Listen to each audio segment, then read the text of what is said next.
Come on, Tom, what's the story? What's going on that Brooke doesn't want me to know about? You heard what she said. Yeah, I did. She asked me how I knew. Knew what?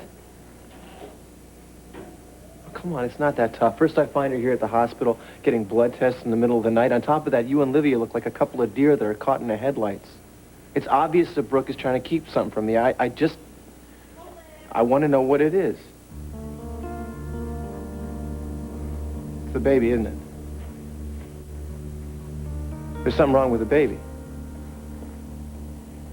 Pregnant women are naturally cautious. Especially when, like Brooke, they've had difficulty conceiving. Routine visits are just something they do. Routine visits in the middle of the night? She's lying. We both know it. She's not here for a regular checkup. You're gonna have to take that up with her. Tom, I would if I thought I could get an honest answer, but lately her track record for telling the truth stinks. She lied about being pregnant in the first place. Then she lied about the baby's paternity. I'm sorry, but you're going to have to forgive me if I don't immediately buy into every little scrap of information she throws. Well, trust me, she has her reasons, Tad. Hell, I know that. That doesn't change the fact that I am the father of the baby she's carrying. Tom, if there is something wrong with that child, I think I have the right to know about it. There it is. What? What is it? Is there something wrong with the baby? I am afraid so. What is it? I mean, he's alive, isn't he? Why don't you get dressed? We can talk more comfortably in my office. No, I don't want to be comfortable. I just want some answers, that's all. Just calm down a little. I will explain everything to you. Dr. Kadame, look, I carried 2 babies. I buried one, so don't talk to me like I'm a child. If there's something wrong with my baby, I want you to tell me now. Brooke, not every pregnancy goes by the book. I'm not interested in every pregnancy. I'm interested in this pregnancy. You let me see Jamie on the monitor. No 2 pregnancies are alike.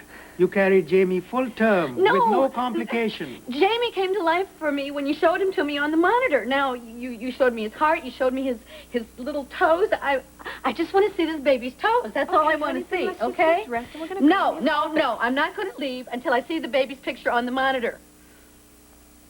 I am pregnant, aren't I? Yes. You did the test. You did the test. Yes. Right, okay. Fine. I can deal with anything as long as I know that I have this baby. That'll be all, Trish. What are you doing? Turn it on. Turn it on. I have my rights as a patient. Brooke, I have my rights. Brooke, Turn it on. Brooke, you came to me because you were having spotting, feeling physical discomfort. Now, that in and of itself would upset any woman. Yes, you're damn right I'm upset. You're hiding something from me, and you're scaring me. I am sorry. I just want to know what you saw on the monitor, that's all. I just want you to tell me that the baby's okay, that's all. Okay, why don't you just listen to the doctor, take a couple minutes, pull yourself together. Brooke, you have my word. I won't keep anything from you. Now, my office is private. I also have some literature I'd like you to take a look at. Now, I also recommend that you call your husband, have him join us. Now, I can call him if you like while you're dressing. No, I don't want you to call Dad. No. Well, as a baby's father... No, all right? The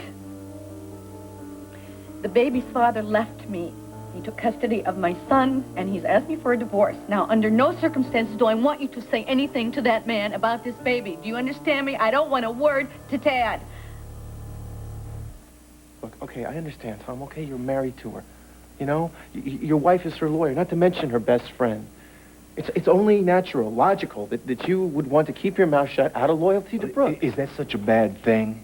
Let me tell you something. In the last few weeks, Brooke has lost her marriage. She has lost her son. Her life has been turned upside down. Now somebody has to stand by her.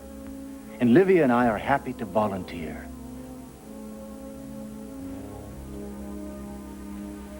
Don't get me wrong, okay? I don't begrudge Brooke having her friends, not at all. My point is that bad things, very bad things happen when she tries to intentionally cut me out, you know? Like trying to take Jamie from me, or lying in court, denying that I was the baby's father. In your opinion, do you think that was justified? No, and I told her as much. Look, Tom, my conscience has been working overtime, believe me. I've made millions of mistakes, and unfortunately, Brooke has had to pay for most of them. I don't blame her for wanting to cut me out of her life totally. She feels betrayed. I did betray her. I offered her the world, you know, on a string with one hand, and I pulled it away from her with another. And saying I'm sorry 1,000 times over is not going to make up for it. But we got kids now. You know? We've got to decide what's best for them. And as the father of those children, I think that I've got rights, you know. I think that I'm entitled to be part of that decision. I want to take responsibility for this baby. I don't want to walk away from it. Tom, that's why I'm asking all these questions. And that's why I'm not going to leave you alone until I start getting some answers. Look, Kadame is with Brooke right now, just as a precaution, to make sure that nothing is wrong. What are you saying? That she's having some kind of symptoms? It's like, it's not like a miscarriage or anything. She has not lost the baby. But she might. No, she might. Is that what you're saying? I am not saying that.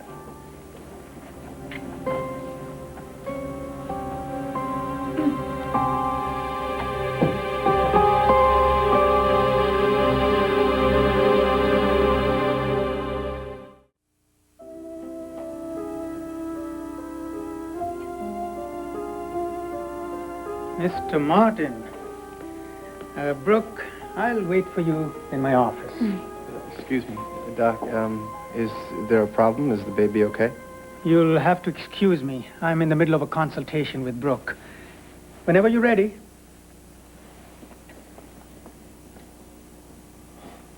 So, what do you say?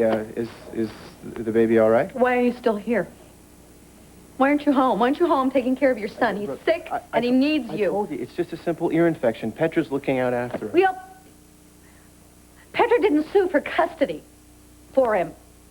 You're the one who snowed Judge Hale into giving you temporary custody. So now it's your first night as father knows best and Jamie's home, and he's sick, and he's with the babysitter? Brooke, my father gave him the medication. It's late. He probably fell asleep on the way home in the car. Yeah, so that frees you, I guess, to skulk around the hospital and spy on me and find new ways to smear me in your campaign. Look, I'm doing for no Father such thing. Knows For the last Best. time, Jamie is well taken care of. But what little I've been able to gather, our other child might be in serious trouble. Now, am I wrong? Don't I have the right to be just as concerned for him or her as I am about Jamie? You know, Tad, pregnancy is a natural state. It's not a condition. It's not an illness. I am taking good care of myself in spite of your continual harassment. I am going to eat well. I'm going to sleep well. I'm going to take care of myself. I'm going to have a healthy baby. And I'm going to do it without you, without your interference, without your help, without you. You know, since you walked out of my life, I feel that it's well within my right to order you to stay the hell out of my life. Now, I know that that's not exactly fair, but then I guess life isn't fair. And you taught me that.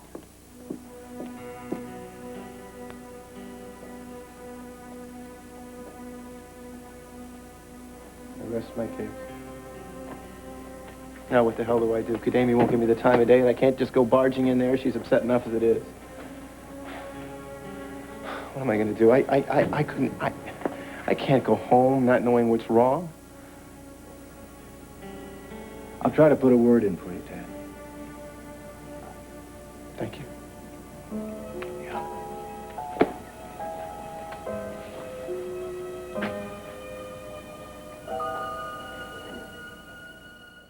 Brooke, in a normal pregnancy, the fertilized egg implants in the wall of the uterus, where it is nurtured to term. In a normal pregnancy.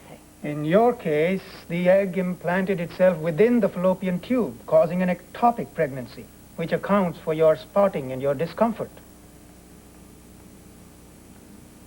So what does that mean then in terms of my carrying a healthy baby to term? I'm afraid there is no chance of that. It is impossible for a fertilized egg to survive outside the uterus. You know, after Laura was born, They told me that I would not ever be able to conceive again. Well, I think that you should take a good look at Jamie, and then you tell me what's impossible. I wish I could offer you a brighter prognosis. Listen, I will commit to whatever it takes to make sure that this baby is safe. If it was only a question of that... No, listen, I'll stay in bed for the next 7 months if that's what it takes. I mean, heaven knows I can use the rest. You know, I'll come here every week for a checkup. I'll come here every day. I will take every precaution possible. It's not too much to ask. You just tell me. You know, you're the doctor. You tell me. Doctor's orders, I will follow them to the letter. I swear, I will take such good care of this baby. This baby will be fine. Brooke, I'm sorry. The measures you just mentioned, they are viable for preventing a miscarriage, but they are not an option here. A fertilized egg cannot survive outside a womb. It will not develop into a baby. But it is a baby. It is a baby. I'm pregnant. A tubal pregnancy, if left unchecked, can cause a serious threat to your life. Now, I would like to schedule a surgery for you immediately in order to terminate this pregnancy.